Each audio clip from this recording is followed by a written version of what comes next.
Bismillahirrahmanirrahim. Assalamualaikum warahmatullahi wabarakatuh. Alhamdulillahi ala ihsani wa syukru lahu ala taufiqihi wa amtinani. Asyhadu an la ilaha illallah wahdahu la syarika lahu ta'ziman li sya'nih. Wa asyhadu anna Muhammadan abduhu wa rasuluhu da'ila ridwani. Allahumma salli alaihi wa ala alihi wa ashabihi wa ikhwani. Ikhwan dan akhwat yang dirahmati Allah Subhanahu wa taala. Pada kesempatan kali ini kita akan menyampaikan suatu nasihat dari Nabi Yusuf alaihissalam tentang pengalaman hidupnya ya, yang dipenuhi dengan ujian sejak beliau kecil sampai akhirnya beliau menjadi seorang bangsawan. Khilaf di kalangan para ulama berapa lama beliau mengalami ujian tersebut. Ada yang mengatakan beliau berpisah dari ayahnya dan ketemu kembali setelah sampai ada yang 80 tahun, ada yang bilang 40 tahun. Intinya waktu yang sangat lama ya. Mulai dia dimusuhi oleh kakak-kakaknya, kemudian dibuang dalam sumur, dilepas bajunya, dijual sebagai budak, kemudian akhirnya dipenjara, kemudian diperpanjang masa tahanannya, dan akhirnya di penghujungnya beliau menjadi seorang bangsawan yang dihormati di negeri Mesir. Alhasil akhirnya kakak-kakaknya yang pernah mendoliminya akhirnya bertemu kembali dengan Nabi Yusuf alaihissalam. Sebagaimana kisah yang panjang dalam surat Yusuf. Akhirnya Yusuf ya buka kartu ketika kakak-kakaknya minta belas kasih dari Yusuf. Ya. Belas kasih kepada Yusuf alaihissalam ya. Wajibna bi bida'atin muzjatin fa awfi lana al-kaila wa tasaddaq alaina innallaha yajzil mutasaddiqin. Wahai sang bangsawan atau wahai yang mulia ya, kami ingin membeli suketan gandum namun barteran yang kami bawa hanyalah sedikit, tidak bisa untuk membayar suketan gandum tersebut ya. Wajibna bi bida'atin muzjah, kami cuma bawa barteran sedikit ya. Fatasaddaq alaina, maka bersedekahlah kepada kami. Ini mereka saat itulah Nabi Yusuf alaihissalam kemudian tidak kuasa lagi karena dia ini kakak-kakaknya dari Palestina, mereka sedang dilanda dengan kelaparan, dan di Palestina ada ayahnya Nabi Yakub yang juga kelaparan, ada ibunya. Kemudian kakak-kakaknya meminta belas kasihnya sambil berkata, wa tasaddaq alaina, bersedekahlah kepada kami. Innallaha yajzil mutasaddiqin, sungguhnya Allah membalas kebaikan orang yang bersedekah. Maka Yusuf ketika itu akhirnya bongkar kartu, memberitahu siapa dirinya. Dia mengatakan, qala hal alimtum ma fa'altum bi Yusuf wa akhihi id antum jahilun. Apa kalian tahu atau kalian ingat apa yang kalian lakukan kepada Yusuf dan saudaranya ketika kalian masih bodoh, masih enggak ngerti. Akhirnya mereka lihat, ini Yusuf. Qalu a innaka la anta Yusuf. Apakah engkau Yusuf? Qala ana Yusuf wa hadha akhi. Benar, saya Yusuf, ini saudaraku Binyamin. Innahu may yattaqi wa yasbir fa innallaha la yudhi ajral muhsinin. Ini yang perkataan indah dari Nabi Yusuf. Dia berkata, sungguhnya siapa yang bertakwa dan bersabar, Allah tidak akan menyia-nyiakan ganjaran bagi orang-orang yang berbuat ihsan. Inilah kesimpulan dari perjalanan panjang Nabi Yusuf alaihissalam dari kesulitan sampai akhirnya menjadi seorang bangsawan yang dihormati. Dua kuncinya dia berkata, innahu may yattaqi, siapa yang bertakwa, wa yasbir, dan bersabar. Siapa yang menggabungkan keduanya, maka dia tidak akan dikecewakan oleh Allah Subhanahu wa taala. Fa innallaha la yudhi'u ajral muhsinin. Sungguhnya Allah Subhanahu wa taala tidak akan menyia-nyiakan pahala atau ganjaran bagi orang-orang berbuat ihsan. Nah, inilah dua perkara ini, takwa dan sabar. Takwa yaitu seorang berusaha menjalankan ketaatan, meninggalkan kemaksiatan, dan sabar yaitu seorang belajar untuk ridha dengan keputusan Allah Subhanahu wa taala. Bukan salah satunya. Sebagian orang bertakwa tapi tidak bersabar. Seorang bersabar namun tidak bertakwa. Maka Nabi Yusuf berkata, innahu may yattaqi wa yasbir. Siapa yang bertakwa dan bersabar. Meskipun sabar adalah bagian dari ketakwaan, dan dalam dalil sering disebutkan dzikrul khas ba'dal am, ya, penyebutan yang khusus setelah yang umum. Takwa itu umum, Di antara bentuk ketakwaan adalah bersabar. Tapi ini dua hal yang harus ditunaikan. Baik. Pada kesempatan kali ini kita membahas tentang takwa ya. Karena kita sangat butuh dengan namanya takwa. Takwa itu apa sebenarnya? Takwa itu secara bahasa yaitu adalah penghalang. Sebagaimana perkataan Nabigah Adz-Dzibiyani, seorang penyair jahili, dia berkata, "Saqata an-nasifu wa lam turid isqatahu. Fatanawalathu wattaqatna bil yadi." Dia bercerita tentang seorang wanita yang memakai cadar atau memakai khimar, kemudian khimarnya terjatuh. Saqata an-nasifu, jatuhlah khimarnya, wa lam turid isqatahu, sementara sang wanita tidak mau khimarnya terjatuh. Fatanawalathu, maka dia pun mengambil dengan tangan kirinya, wattaqatna bil yadi, kemudian dia tutup wajahnya agar tidak terlihat oleh kita. Wattaqatna itu maksudnya dia menghalangi kami dengan tangannya agar kami tidak melihat wajahnya. Ini seorang wanita yang menjaga harga dirinya, tidak ingin lihat wajahnya. Ketika khimarnya jatuh, dia ambil itu dengan tangan, salah satu tangannya dia untuk ambil khimar, salah satu tangannya untuk menutup wajahnya. Jadi taqwa secara bahasa artinya penghalang. Makanya dikatakan takwa adalah anta ja'ala bainaka wa baina adzabillahi wiqayah. Engkau mengambil penghalang antara engkau dengan azab Allah. Jangan sampai azab Allah mengenaimu. Makanya Allah berkata, fattaqun nar. Fattaqun nar maksudnya halangilah dirimu dari apa? Api neraka ya. Ku anfusakum wa ahlikum nar. Apa maknanya? Wahai orang beriman, ku anfusakum, buatlah penghalang dari neraka antara engkau dan keluargamu dari neraka jahanam. Nah, ini secara bahasa.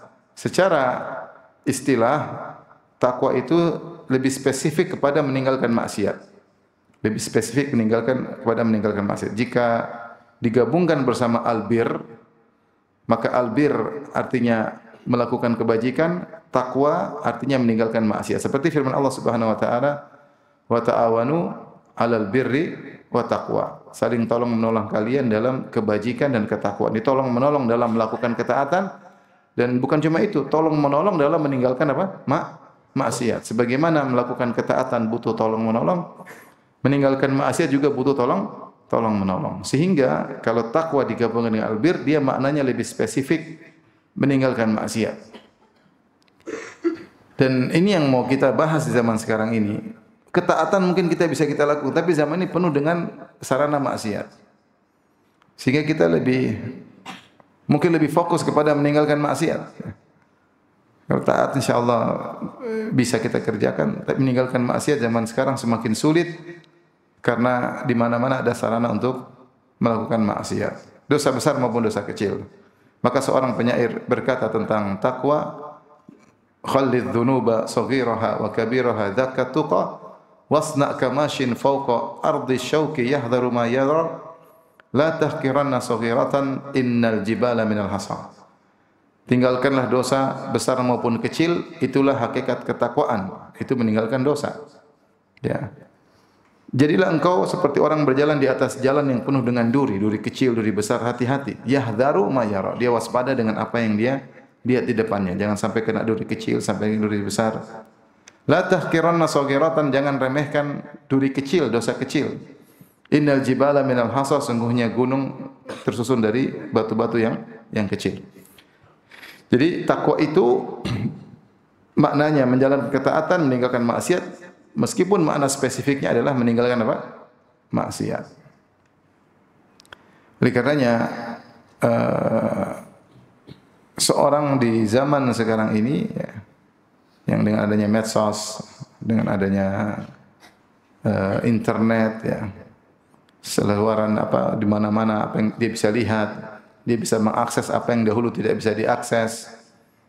Bahan untuk menggunjing ya, kemudian komentar, pingin sekali komentar, banyak hal yang mau dibicarakan, banyak hal yang mau dilihat, kepo yang berlebihan ya. Karena dunia di dalam genggaman, di dalam genggaman ya. Meskipun duit tidak ada, tapi dunia dalam apa? Genggaman. Sehingga ini bahaya. Sehingga akhirnya banyak orang melakukan maksiat, mulailah hilanglah rasa malunya. Tidak malu lagi untuk mengakses maksiat. Ya. Tidak tidak perlu malu ya, tidak perlu malu karena semua orang melakukannya. Ini yang harus kita waspada agar kita bertakwa. Maka takwa itu di antaranya poin-poin yang harus kita perhatikan. Takwa meninggalkan maksiat ya. Dimanapun kita berada. Makanya Nabi ketika berwasiat kepada sahabat yang ingin berdakwah, Nabi berkata, "Ittaqillaha haitsuma kunt." Bertakwalah kepada Allah dimanapun engkau berada, dimanapun, di kampung, di luar kampung, lagi bersama orang maupun ketika sendirian. Ya, di bulan Ramadan maupun di luar bulan Ramadan, di dalam masjid maupun di luar masjid, di rumah, di luar rumah, dimanapun engkau berada. Karena kondisi iman kita berubah-ubah. Ketika kita di masjid beda dengan di luar masjid. Ketika kita di kampung beda ketika di luar kampung. Ketika tidur di rumah sendirian beda dengan ketika tidur di hotel sendirian. Beda-beda. Ketika sendirian, ketika bersama. Sebagian orang kalau di luar negeri nekat bermaksiat. Kalau dalam negeri takut bermaksiat. Takut ketahuan keluarga, tidak enak. Tapi kalau luar negeri suasana membuat dia mudah untuk bermaksiat. Kenapa semua orang bermaksiat? Sampai ada kawan saya dulu, subhanallah, dia sudah meninggal dunia rahimahullah, kerja di Qatar. Pulanglah dia bersama temannya Qatar, atau mereka jalan-jalan di suatu, kalau nggak salah di salah satu kota lah. Salah satu kota, saya tidak ingin sebut nama kotanya. Kemudian temannya ngomong sama teman saya, kata fulan, ini adalah promo ya. Kita ada cewek 13, kita bisa berhubungan dengan dia, harganya murah. Kapan lagi kita bisa ambil promo ini? Jadi ada Uzbekistan, ada Eropa, ada Asia, ada Cina. Mau dirasa semuanya harganya murah. Subhanallah. Teman saya goyang juga kata dia. Kapan lagi dapat apa? Promo. Dia ingat istri, ingat Allah, ingat anak. Akhirnya dia tinggalkan, temannya masuk. Kenapa? Karena di luar negeri mungkin suasana iman turun sehingga mau coba ini, mau cicipin ini. Subhanallah. Maksud saya bertakwa dimanapun berada. Seorang ketika di rumah mungkin bertakwa, ketika di hotel suasana keluar orang terbuka sebagian aurat sehingga suasana dia menggampangkan apa? Maksiat. Seorang bertakwa kepada Allah dimanapun dia berada, terutama tatkala dia bersendirian. Dan Nabi menyampaikan watbi sayyi'ata alhasanata tamhuha. Meskipun seorang sudah berusaha bertakwa dimanapun dia berada, pasti suatu saat dia terjatuh. Tidak ada manusia bertakwa terus-terusan. Pasti suatu saat dia tergelincir. Terkadang syahwatnya mendominasi dia, terkadang dia lupa, terkadang dia, intinya manusia seperti itu. Ya, terkadang dia tidak menggunakan kewarasannya karena syahwat sudah bergejolak.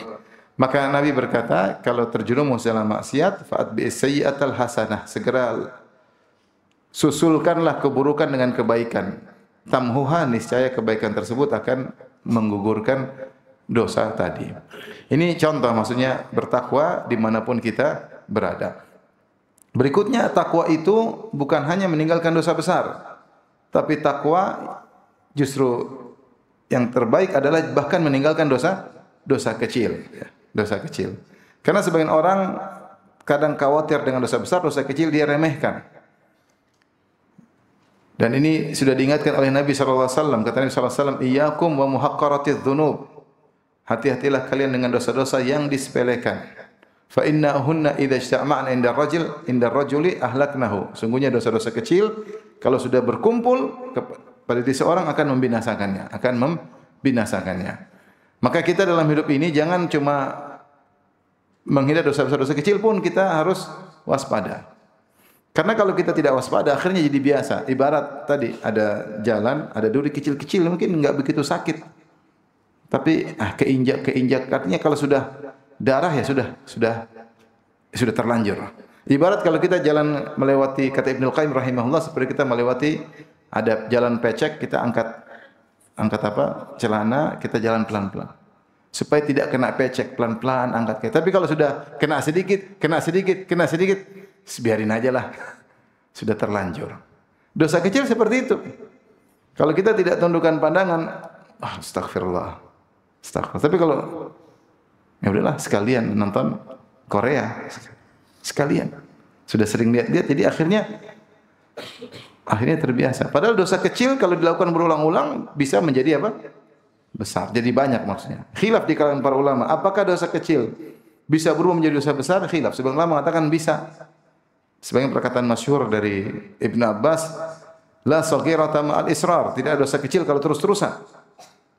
Apakah maknanya dosa kecil ini berubah jadi dosa besar? Ada khilaf di kalangan para ulama. Ada yang mengatakan iya, dosa kecil itu menjadi dosa besar karena dilakukan terus-terusan. Ada yang mengatakan tidak, dosa kecil tetap dosa kecil. Namun jika seorang meremehkannya, tidak mengindahkannya, menggampangkannya, ketika itu suasana hatinya yang menggampangkan itu bisa menjadikan dosa tersebut meskipun kecil bernilai besar. Karena dia ketika melakukan maksiat dia tidak peduli. Seperti kata Nabi SAW, al-mu'min yara dhunubahu ka'annahu yajlisu tahta jabalin yakhafu an yaqa alaih. Seorang mukmin ketika melakukan maksiat dia takut seakan-akan dia duduk di bawah sebuah gunung yang siap menimpanya. Wal munafiq yara dhunubahu kadhubabin marra ala anfihi fayaqulu hakadha. Kata Ibnu Mas'ud, adapun orang munafik dia memandang dosa-dosanya seperti seorang yang melihat ada lalat lewat depan hidungnya terus dia giniin aja. Artinya tidak dipandang. Nah, kapan seorang melakukan dosa kecil sehingga akhirnya hilang perasaan ketakutan, sama sekali hilang, itu bisa jadi seperti dosa besar. Mau saya, namanya takwa itu bukan hanya meninggalkan dosa-dosa besar. Ya benar, alhamdulillah kita riba tidak, zina tidak, ya. Alhamdulillah ya. Syirik juga apa? Tidak, alhamdulillah. Tapi bukan berarti kita menggampangkan maksiat yang lain. Di antara maksiat yang paling tersebar sekarang adalah maksiat mengumbar pandangan. Mengumbar apa? Pandangan. Maka seorang bertakwa kepada Allah, laki-laki maupun perempuan, Allah mengatakan kulil mu'minina yaghuddu min absarihim, katakan pada laki tundukkan pandangan, kul mimati yaghuddu min absarihin, katakanlah kepada para wanita menundukkan pandangan. Kalaupun kita harus memandang, maka memandang darurat, maka pada bagian yang darurat saja. Seperti dokter misalnya.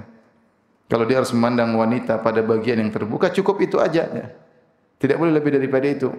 Ad-daruratu tuqaddaru biqadariha. Maka darurat itu jadi boleh tapi sesuai dengan kadarnya. Lebih daripada itu maka hukumnya apa? Haram. Tidak boleh kita menggampangkan. Tidak boleh menggampangkan berkhulwat dengan wanita. Jangan gampangkan. Pokoknya namanya takwa, ini maksiat, jangan. Ya. Ini maksiat maka jangan kita lakukan. Sebisa mungkin kita meninggalkan. Kalau ada yang tegur, alhamdulillah. Ada yang tegur, ya, alhamdulillah. Jadi takwa itu bukan hanya meninggalkan dosa besar, tapi juga dosa kecil. Maka kita periksa diri kita agar kita menjadi bertakwa. Berikutnya takwa itu butuh waktu yang lama, namanya istiqamah. Bukan hanya takwa sebentar, besok tidak bertakwa lagi. Dia butuh istiqamah.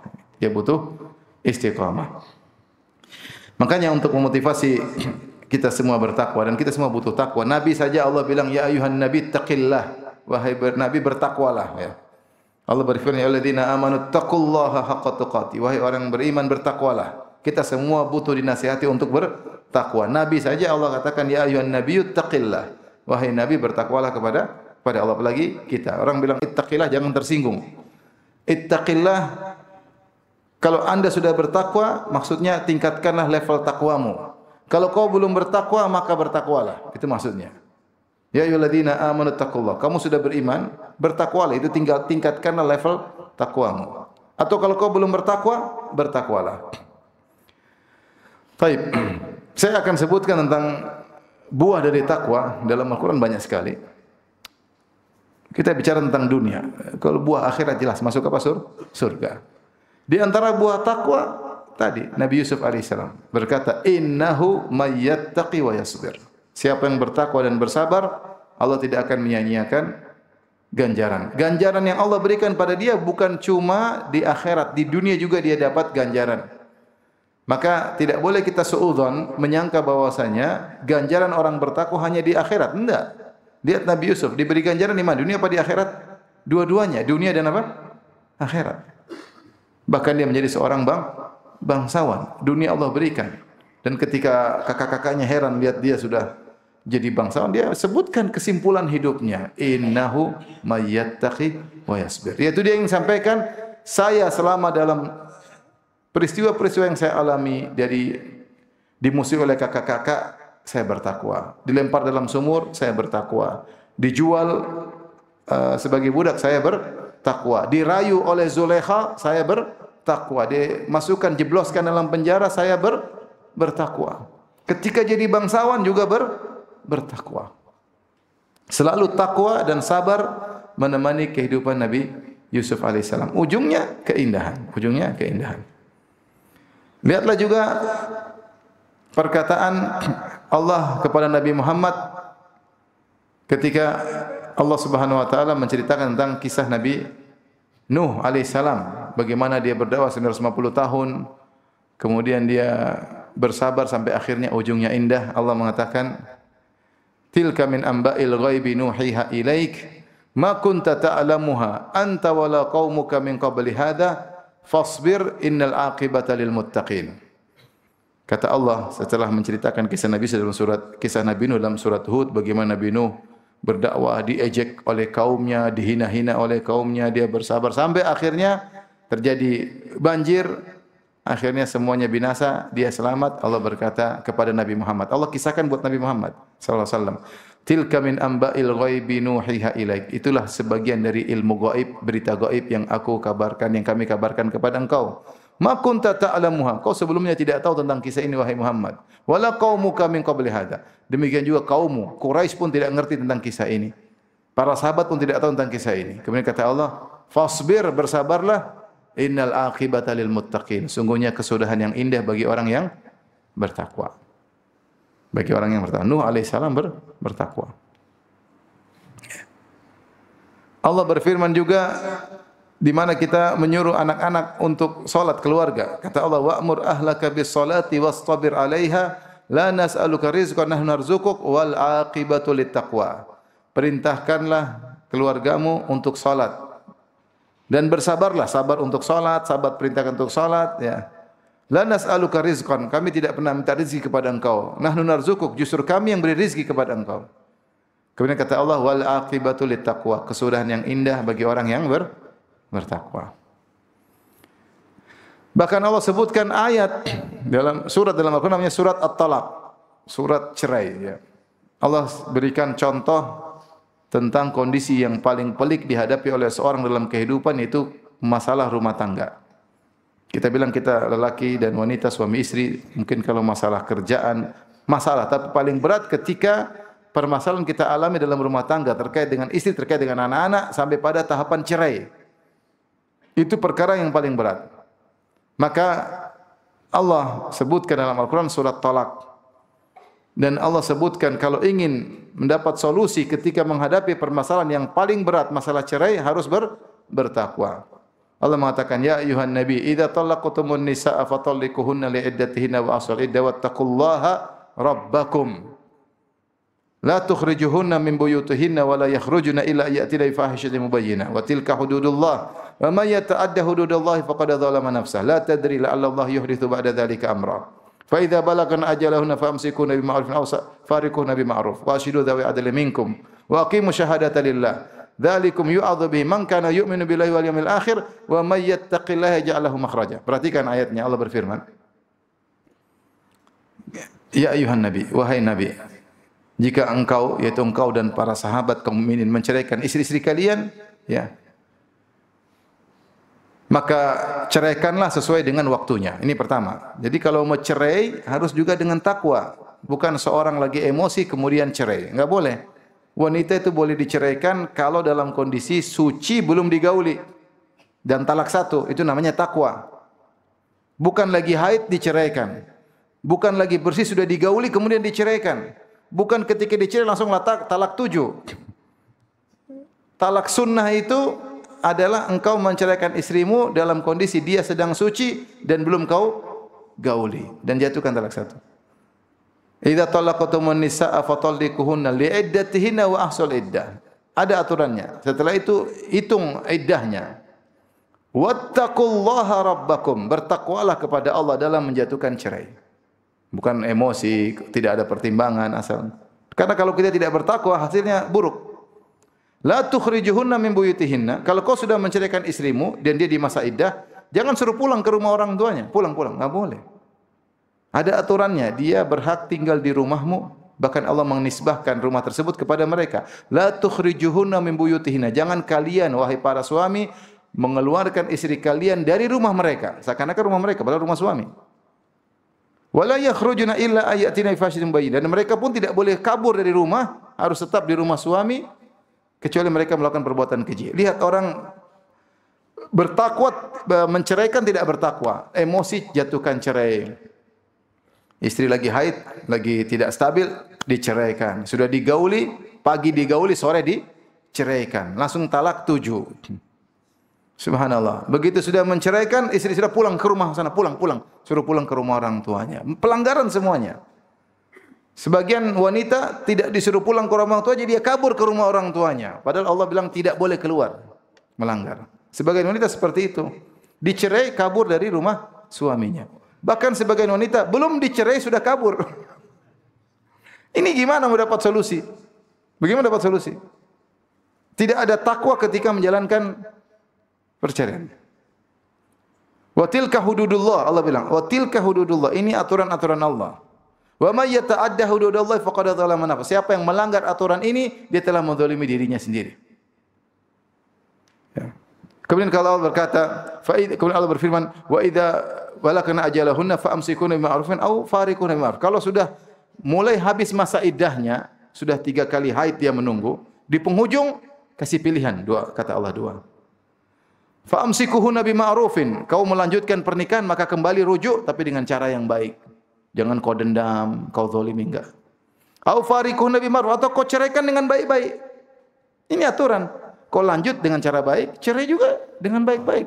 Karena masih ada yang mau kita perhatikan. Ada anak-anak, harus hubungan kita dengan mantan istri kita harus baik. Berbuat baik sama dia meskipun sudah mantan istri.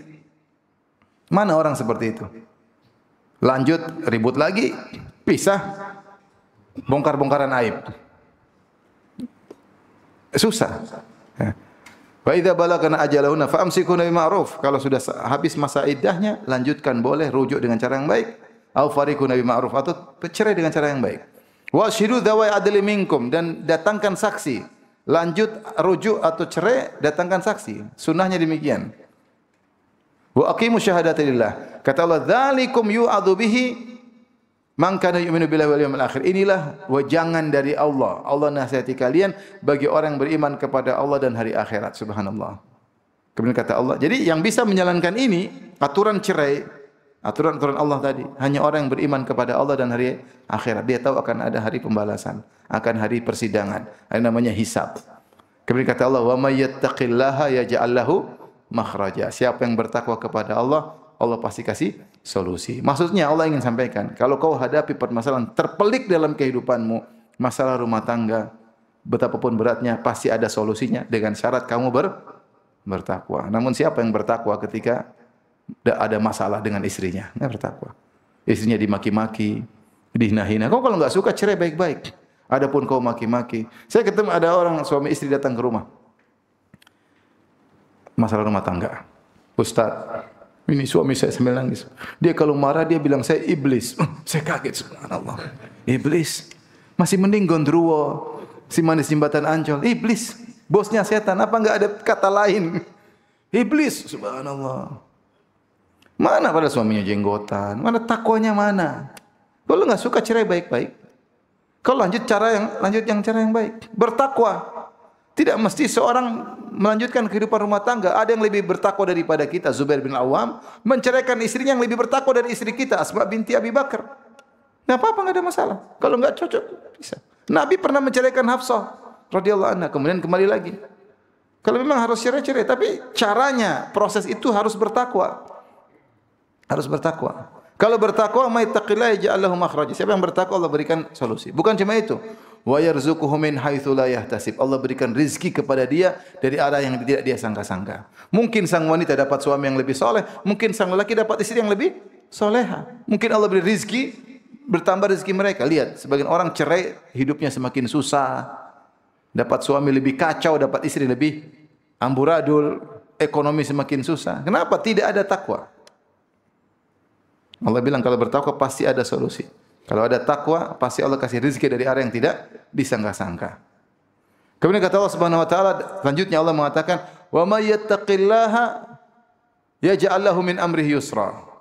Siapa yang bertakwa, Allah akan mudahkan urusan yang tadi berat menjadi mudah.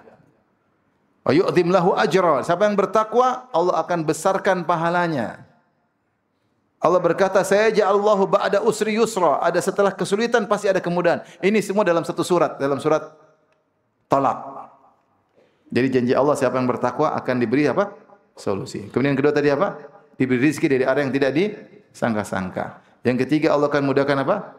Urusannya. Allah akan besarkan pahalanya. Saya ja'allahu ba'da usri yusra. Setelah kesulitan akan ada kemudahan. 5 janji Allah dalam Al-Quran tentang orang yang mengalami perceraian.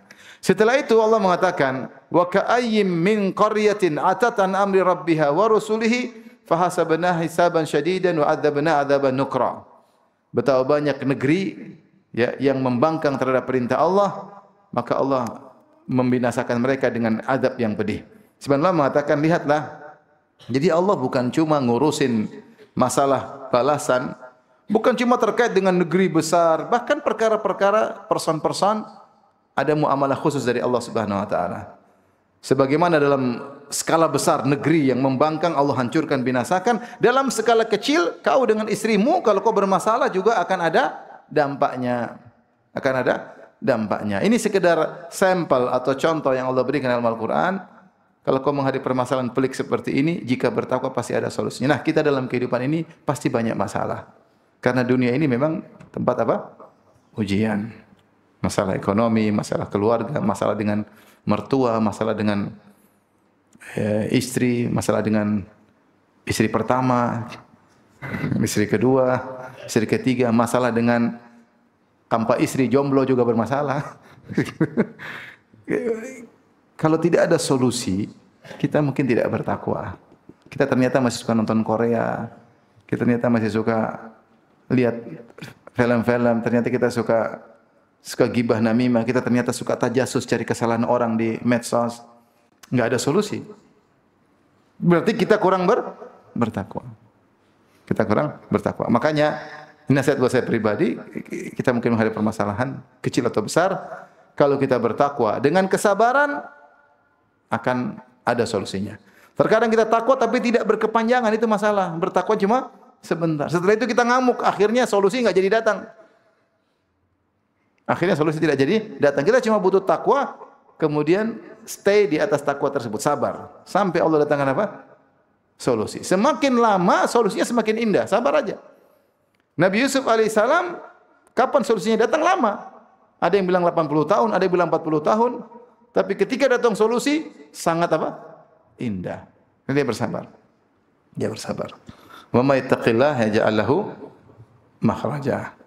Itu saja yang mau sampaikan pada pagi hari ini, agar kita bertakwa dalam segala kondisi. Sama istri bertakwa, apa hak istri tunaikan. Jangan kita zalimi apa? Istri.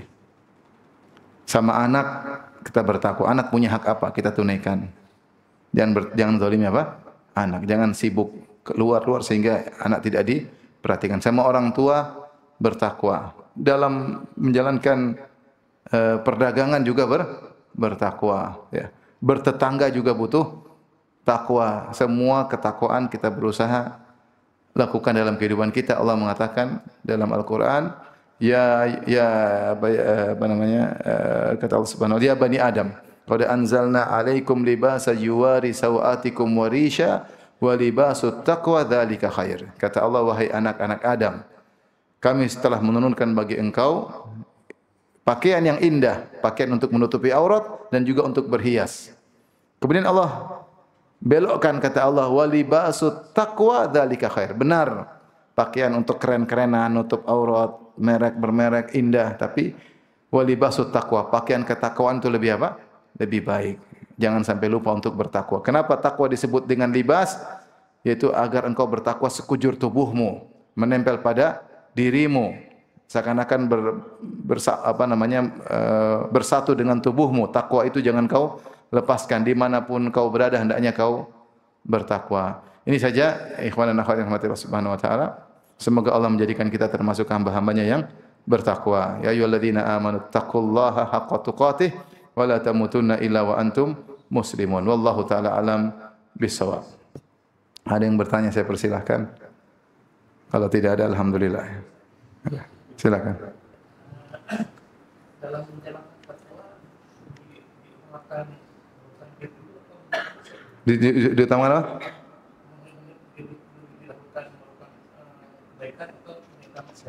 Sebenarnya yang paling utama menjalankan ketaatan. Itu yang paling utama. Jadi ketika para ulama membahas sabar, sabar kan tiga.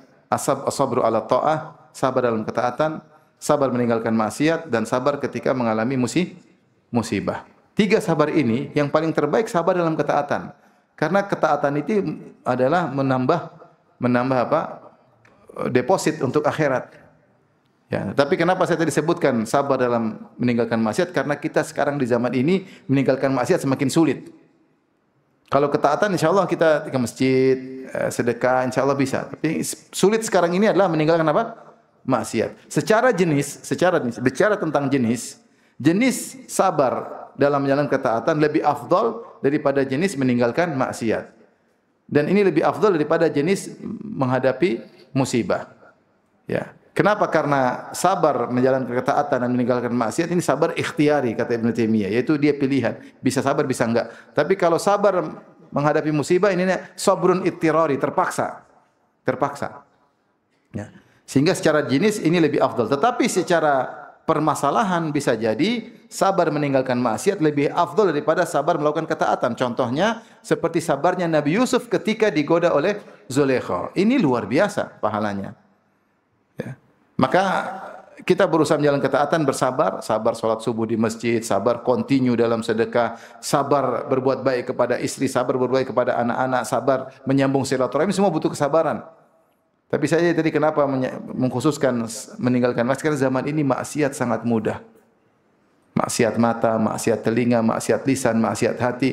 Kita maksiat hati tiap hari lihat medsos, lihat teman beli mobil baru, hasad atau tidak? Hasad atau tidak? Hasad. Lihat teman kawin lagi, hasad atau tidak? Hasad. Lihat macam-macam kita jadi hasad. Nah, ibu-ibu kerjanya lihat, oh ini bawa jadi hasad. Akhirnya maksiat apa? Hati. Jadi kita maksiat mata, nonton ini, nonton anu, lihat maksiat mata. Maksiat telinga, dengar ini, dengar anu. Ya, kita sekarang mudah sekali bermaksiat. Maka kalau di ini ya tentu menjalankan ketaatan lebih utama daripada menjalankan maksiat. Cuma waspada, zaman sekarang sarana maksiat sangat mudah. Kalau zaman dulu orang ingin tidak bermaksiat di rumah aja, enggak maksiat. Karena enggak ada sarana akses untuk maksiat, enggak ada dalam rumah. Tapi kalau sekarang dalam rumah akses maksiat banyak. Tinggal putar TV, tinggal putar HP, tinggal ini, ditelepon orang, gibah di telepon kan bisa sekarang, enggak harus ketemu, ya enggak? Wallahu a'lam. Ada yang lagi bertanya?